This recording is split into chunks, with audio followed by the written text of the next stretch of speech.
El Señor esté con ustedes. Y con tu espíritu. Lectura del Santo Evangelio según San Lucas. Gloria a ti, Señor.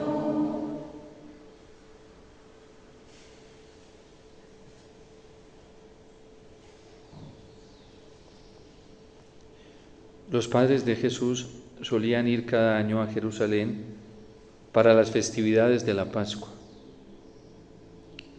Cuando el niño cumplió 12 años, fueron a la fiesta según la costumbre. Pasados aquellos días, se volvieron, pero el niño Jesús se quedó en Jerusalén sin que sus padres lo supieran. Creyendo que iba en la caravana, hicieron un día de camino. Entonces lo buscaron y al no encontrarlo, regresaron a Jerusalén en su búsqueda.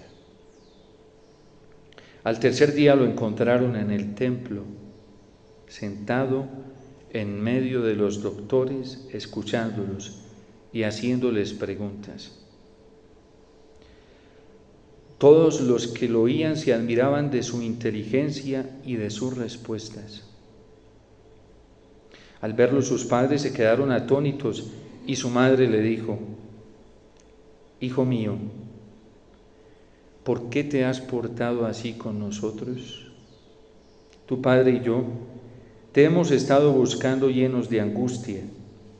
Él le respondió: ¿por qué me andaban buscando? ¿No sabían que debo ocuparme en las cosas de mi padre? Ellos no entendieron la respuesta que les dio. Entonces volvió con ellos a Nazaret y siguió sujeto a su autoridad. Su madre conservaba todas estas cosas en su corazón.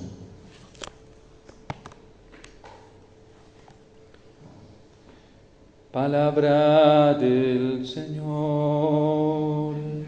Gloria a ti, Señor Jesús.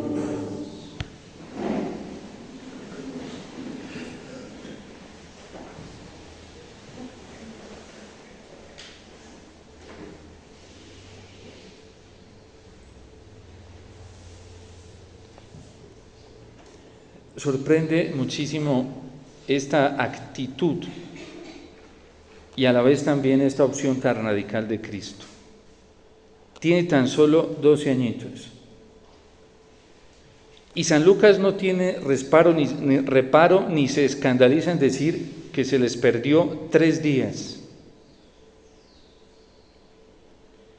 De hecho, la Virgen, que se daba siempre a pensar bien de las cosas, no a juzgar mal inmediatamente porque no se dejaba llevar de las pasiones y de los juicios primarios, pues dice, seguramente está jugando ahí con los niños en la caravana y por eso pasó un día. Porque ella trata de pensar bien, tiene una mentalidad muy sana, una psicología muy sana, muy madura. Pero es que ya hay un día y va a buscarlo y no lo encuentra.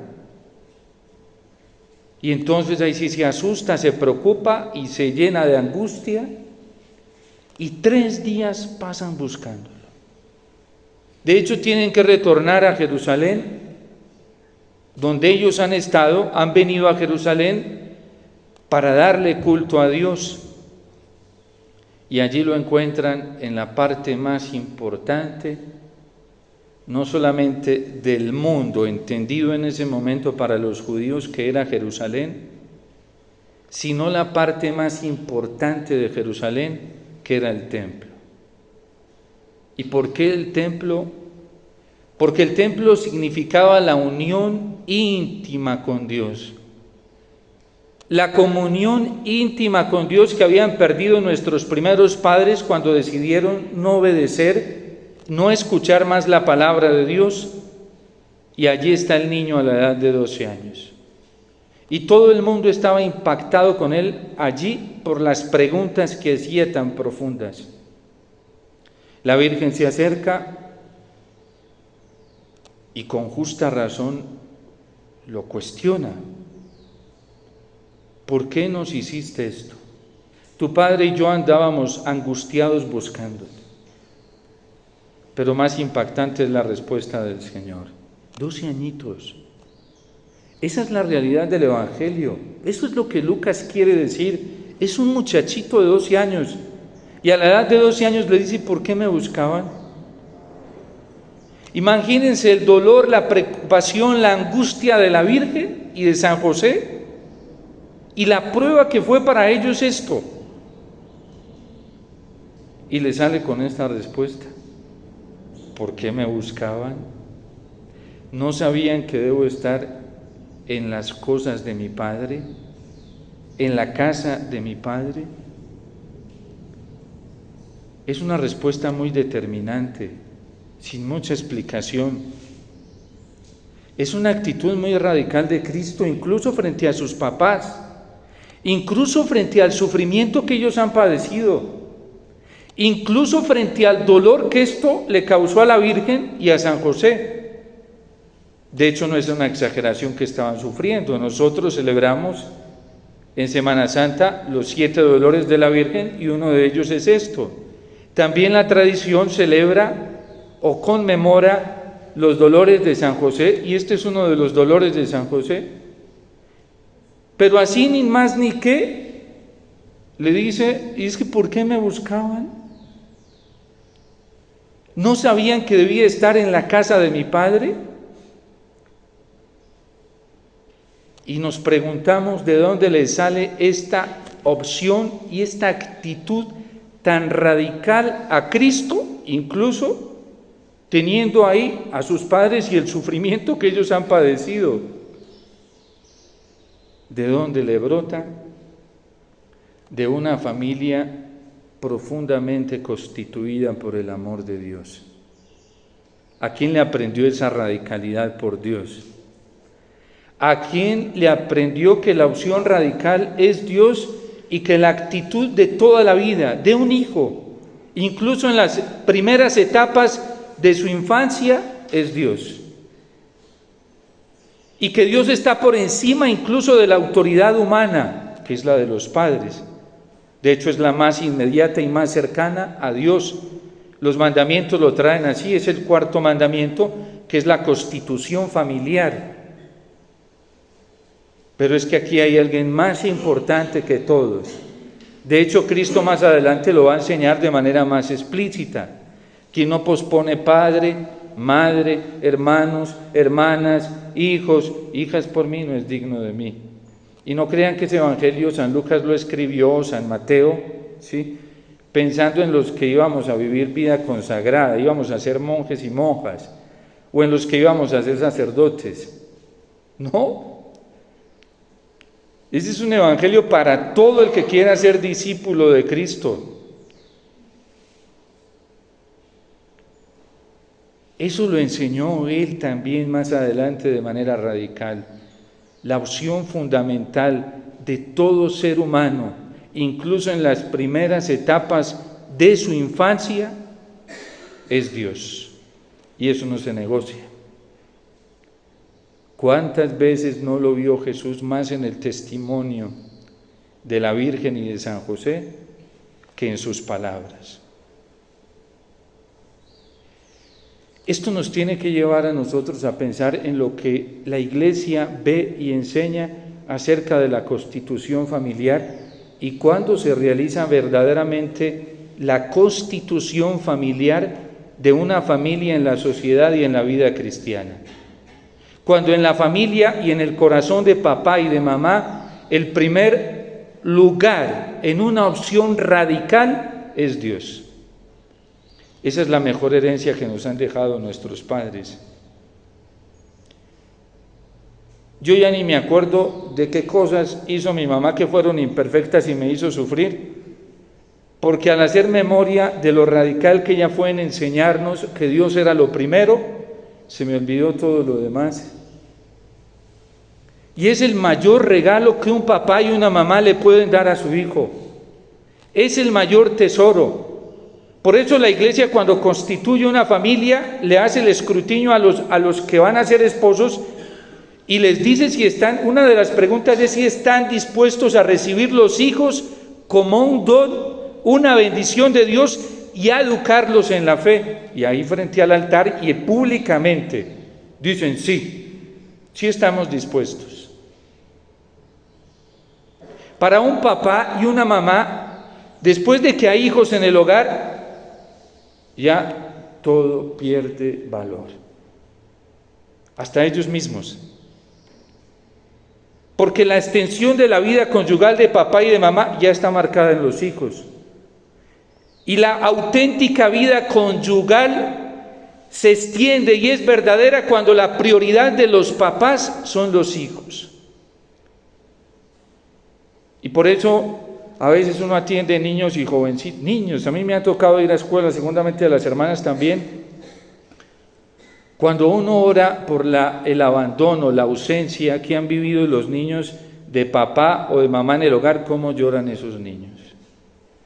Eso comienzan a llorar y son inconsolables, porque el dolor que les causa a ellos es terrible. No fue lo que vivió Jesús. El gran golazo del demonio en estos últimos siglos fue sacar a papá, y ahora lo más grave de todo, lo más grave, sacar a mamá del hogar, por una supuesta participación pública, para que las pobres mujeres lleguen a hacer algo. ¿Y después qué va a pasar? Aquí sabemos de eso, cómo llegan los pobres jóvenes. Y cómo va creciendo la gente de lastimada y de herida y de desordenada afectivamente por estas ausencias. Cristo a la edad de 12 años ya era un viejo, entre comillas, ¿sí? Porque sabía cuál era la orientación de su vida, cuál era el amor de su vida, cuál era la felicidad de su vida, cuál era la dicha de su vida. Si esto se viviera en el hogar como lo vivían San José y la Virgen, que para José y la Virgen, la prioridad de San José no era la Virgen. ¿Saben qué hizo que la Virgen se enamorara de San José? Que se dio cuenta que la prioridad de ese hombre era Dios. Eso la cautivó. Dijo: yo aquí voy a estar segura y con este sí, hasta la eternidad. Porque era bien celosa cuidando su corazón. Hoy celebramos el corazón inmaculado de la Virgen y es un corazón puro, celoso. Ella sabía que no era un corazón indiviso, sabía a quién le pertenecía su corazón.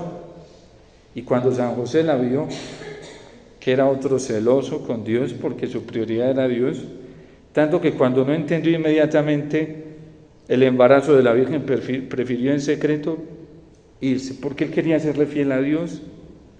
Él no iba a poner en riesgo su relación con Dios. Y eso para San José tiene que haber sido ese espacio, mientras el ángel vino y le comunicó de qué se trataba todo, debe haber sido un sufrimiento tremendo para San José.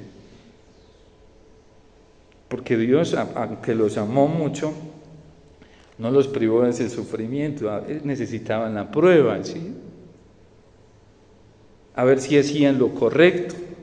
¿Y qué hizo San José? Se puso a suplicarle a Dios: ayúdame a entender, para no hacer un juicio temerario contra esta mujer que yo amo y respeto y sé que es buena, y para no fallarte a ti tampoco.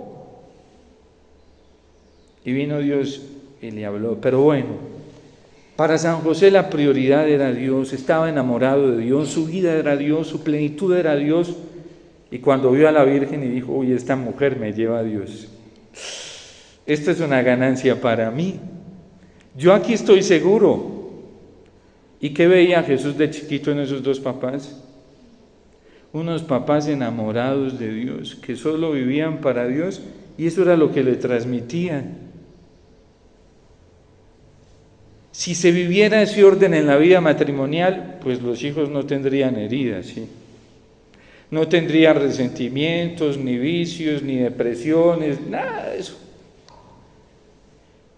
El valor que tiene la familia, no solamente en la iglesia y en la vida cristiana, es impresionante en la sociedad. ¿Y de dónde vienen todos los desórdenes? Por eso la iglesia le apuesta todo a la familia. Porque ahí fue donde empezó la redención, en un matrimonio. Y Dios Padre se sentía tan feliz y confiado en ellos, que dijo: a ellos sí les puedo confiar mi tesoro más grande, que es mi hijo. Porque estos no van a hacer lo que contó estos días la parábola, ¿sí?, del dueño de la viña, que mandó a reclamar la viña y ya los siervos los mataron, a unos los apedrearon, a otros los despreciaron, los rechazaron, y mandó a su hijo y también lo mataron. Pero encontró 2 personas en donde mandar a su hijo y lo mandó ahí, su tesoro más grande. Y ahí se fue encerrando la salvación para todos nosotros. Y por eso esta memoria que celebramos hoy es tan linda del corazón inmaculado de la Virgen, porque ¿dónde estaba el secreto de la Virgen, de esa relación tan profunda que tenía con Dios? No era en lo externo, olvídense. Nadie podía percibir casi externamente qué había en esa mujer, porque era tan sobria, tan silenciosa, tan parca, sabiamente, que todo era aquí adentro en su corazón. Y esas almas le encantan a Dios, le fascinan, lo enamoran. Lo mismo San José. El golazo más grande que el demonio ha metido, y lo han dicho todos los papas, todos, incluyendo al Papa Francisco. Lo dijo Sor Lucía en Fátima, porque la Virgen se lo dijo en Fátima, es destruir la familia. ¿Y cómo lo hace?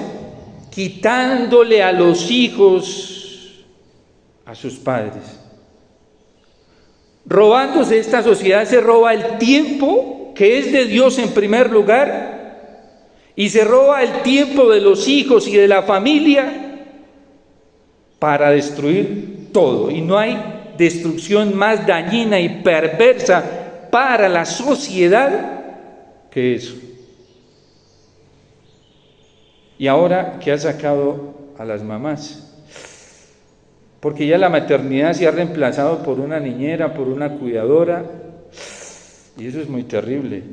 La Gaudium et Spes del Concilio Vaticano dice que la tarea en la educación de los hijos que tiene la mamá como imagen de la iglesia, madre y educadora, es insustituible. Ni siquiera nosotros los sacerdotes podemos sustituir esa educación. La alegría que siente un niño cuando tiene a su mamá, y así sea para verla. Está jugando y se le desapareció la mamá y comienzan los gemidos y los gritos. Pero yo estoy aquí, mijito, y ya se calma, ¿sí? Y sigue jugando. En la herida tan terrible que eso hace. El dolor tan grande en los hijos cuando tienen que acostarse sin el beso, sin el abrazo de un papá.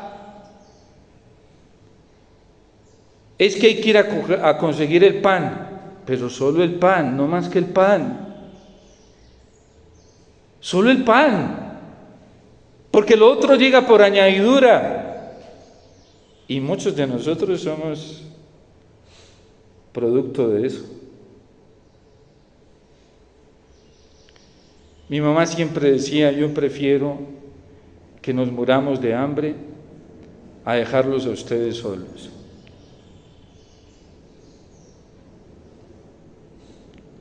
Y eso uno no tiene cómo pagarlo. Y eso que le tocó ser mamá y papá a la vez durante muchos años. Pero Dios da la gracia. ¿Cuántas heridas? ¿Por qué tantos vacíos afectivos en nuestro corazón? Tantos vacíos insaciados porque hemos intentado saciarlos con una y otra cosa y nada. Y cuando creímos que encontramos lo que nos iba a planificar, nos dimos cuenta que eso fue un absurdo y que antes nos hizo más daño. Porque es que el amor de un papá y de una mamá son insustituibles. Ni una abuela, ni una tía, ni una cuidandera, ¿sí? ¿No? El único que logra sanar eso, el único, que vino a remediar todos esos daños y los logra sanar, es el Señor. Por eso San Francisco de Asís, cuando el papá se le enojó y le dijo que lo iba a desheredar, dijo: no me importa, porque yo ya tengo un Padre, y es mi Padre Dios. Ya había descubierto lo que Cristo, en su naturaleza humana, la de 12 años, era clarísimo. Y quien logra descubrir esa paternidad de Dios es la persona más segura del mundo. Ustedes saben que psicológicamente la figura que más da seguridad, en el desarrollo evolutivo de la psicología de la persona es el padre. ¿Ustedes creen que por qué esta difusión sexual hoy con la ideología de género? No crean que es que el daño está ahí por lo que están enseñando hoy, no. Eso fue desde que comenzaron a sacar a los papás los tiempos que debían darle a los hijos, se los comenzó a robar la sociedad. Y hoy Benedicto XVI lo dijo de una manera muy clara en la encíclica Caritas in Veritatis: hoy es el sistema económico. Muchos papás ya no viven en función de la familia, no es su fin próximo, inmediato. No su fin próximo, inmediato en esta sociedad, sus hijos, es el sistema económico. Y hay que darle lo que sea al sistema económico para que no se caiga, lo que sea. Si hay que sacrificar a la esposa, la sacrifico. Si hay que sacrificar a los hijos, los sacrificios, se los entrego. Pero no hay problema, con tal de que no caiga el sistema económico.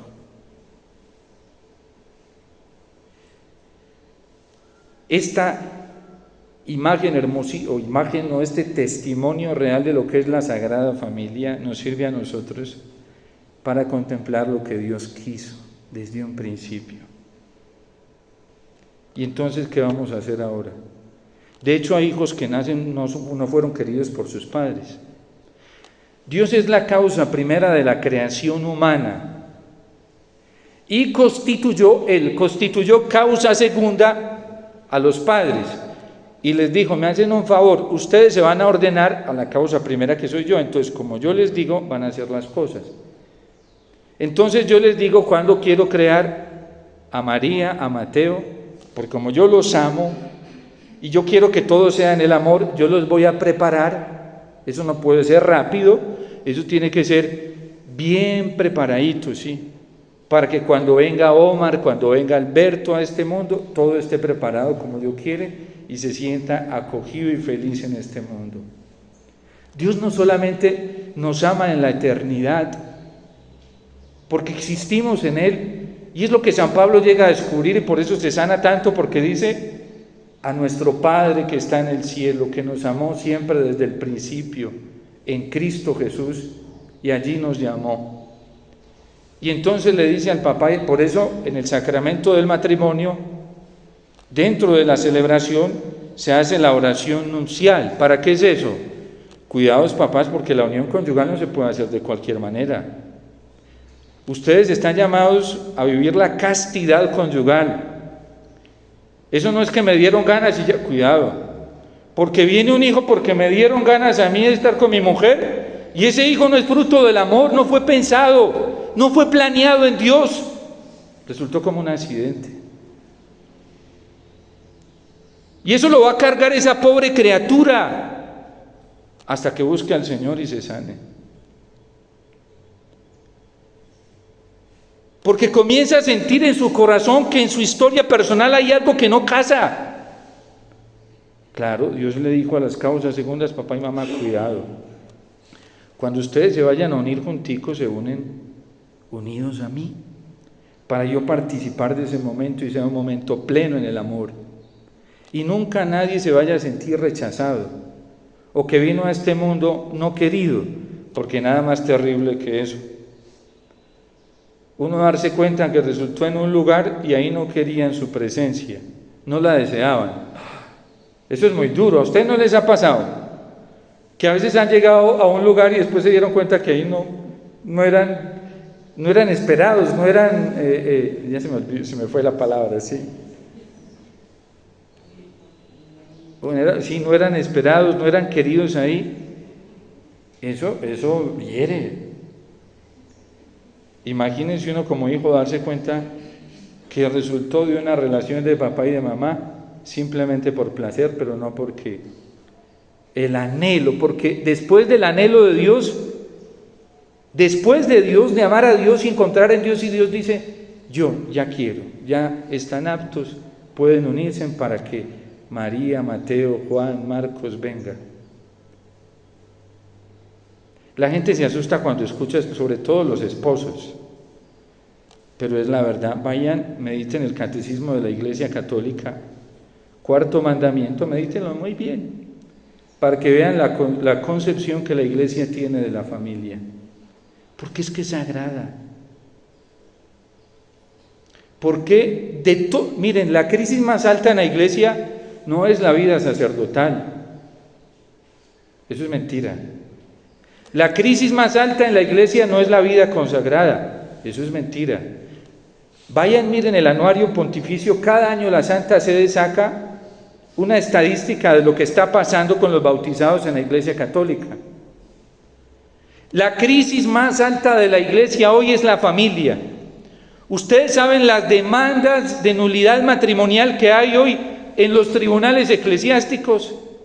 Uno le escucha a los jueces o a los que trabajan en esos tribunales, dicen, padre, estoy que ya no doy. Hemos ya abarcado más de miles de expedientes y todavía tenemos ahí. ¿Cómo es posible que un par de novios se casen y ya a los 2 años digan, no, ya esto, padre, yo ya como que, y dentro de la Iglesia se volvió una moda la nulidad matrimonial? El Papa Francisco la concedió porque efectivamente a mí me tocó vivirlo en la pastoral, habían lugares en los campos donde efectivamente habían causas de nulidad, y un pobre campesino mandar todo ese papeleo a Roma, que eso es costosísimo porque además lo tienen que hacer dentro de un ámbito jurídico internacional. Entonces el Papa Francisco dijo, no, eso es injusto, poner a un pobre campesino, eso es sin con qué pagar eso, que cada diócesis se constituya un tribunal, pero no era para dar nulidades matrimoniales a las anchas y para decirle a todo el mundo, ahora es muy fácil, vaya. Dios no mira a la familia así. Y esto está causando unas heridas terribles en la sociedad, muy terribles. Y por eso venimos con ausencias de afecto paterno y materno, y por eso se nos desordena el afecto y nos volvemos posesivos con las personas, porque el amor eros, cuando no está sanado por el amor del Señor, se vuelve desordenado y es controlador, manipulador y todo. Pero eso es una manifestación de un sufrimiento muy grande en el corazón de la persona que todavía no ha logrado encontrar eso que Cristo ya había encontrado a la edad de 12 años, lo tenía en pleno. Y por eso la sanación está en nuestro Padre que está en los cielos. Y Sor Isabel decía, yo vivo mi cielo en la tierra porque mi cielo es Dios y habita en mi corazón. Pero la Virgen lo dijo primero y lo vivió primero. Mi reino de los cielos es la Trinidad que me habita y yo vivo de ese cielo en la tierra. Porque tuvo unos papacitos seguramente muy buenos que le enseñaron que la plenitud, la sanación y la ordenación de toda la vida y de todos los ámbitos de la persona humana estaba en Dios. Benedicto XVI nos lo dijo de una manera muy bella en 3 encíclicas que nos dejó. Deus Caritas es para decir el amor que sana y restaura todo y que salva al mundo, es el amor de Dios Padre. Y ahí lo dice en esa encíclica. Vino otra encíclica, en esperanza fuimos salvados. La salvación que nos trae la paz y el gozo es la que nos trajo Jesucristo, nadie más. Ese es nuestro Mesías, nadie más nos va a salvar.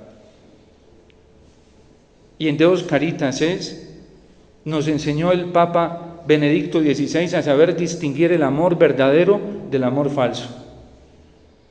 Porque de repente hoy al anticristo se le dio por mostrar el amor de él como el amor de Cristo. Y por eso el Catecismo nos advierte en el numeral 675 cómo hace este proceso el anticristo. Se va colocando en el lugar de Dios. Y a Cristo y a Dios Padre y la fuerza del Espíritu Santo la experimentamos en la Eucaristía. El mejor método de sanación que todos tenemos, el mejor, el más excelente de todos, es la Eucaristía. Porque en la Eucaristía Cristo nos enseña a hablar con el Padre, nos enseña a escucharlo, nos enseña a dirigirnos a Él, incluso cuando hemos fallado. Y en la Eucaristía recibimos la paz de Dios, el amor de Dios, recibimos la salvación de Dios. Seguramente muchos tenemos muchas heridas de todo esto, pero no hay problema, en la esperanza ya fuimos salvados y la esperanza nuestra está aquí en el altar de la Eucaristía. Por eso ahorita en el pan y el vino vamos a presentar todos nuestras vidas. Para eso es el signo del pan y el vino, para que traigamos, dice, los gozos y también las fatigas. ¿A quién que está así herido no le causa fatiga la vida? A todos, porque cuando uno no ha recibido esa plenitud del amor se fatiga, viene cansado y se da cuenta que ha hecho una cantidad de métodos e incluso de prácticas piadosas para sanar sin nada, y saber que es tan sencillo y tan simple, todo está aquí. Como todo está en Cristo, la Virgen, ¿qué hizo cuando le dijo por qué me buscaban? ¿No sabían que debía estar en las cosas de mi Padre? No dejó desperdiciar ni una de esas palabras, no las entendió, pero ¿qué hizo? Se las guardó en su corazón, porque ella sabía que esas palabras eran palabras que plenificaban, no había que botarlas, ¿sí? Ahí está el secreto de nuestra sanación, para todos. Dios no hace exclusión de personas, para todos el mismo tesoro, la misma medicina, y la pronta y efectiva sanación, si la creemos. Y luego si la creemos y la acogemos con sencillez, y si la acogemos, pues vamos a experimentar el gozo inmenso. Como ayer que leíamos el testimonio de este mártir vietnamita, cómo se sentía tan pleno en medio de sus tribulaciones, porque vivía del Señor y en el Señor. Y ahí está nuestra salvación y nuestra plenitud de vida. Dios te salve María, llena eres de gracia, el Señor es contigo, bendita tú eres entre todas las mujeres, y bendito es el fruto de tu vientre Jesús.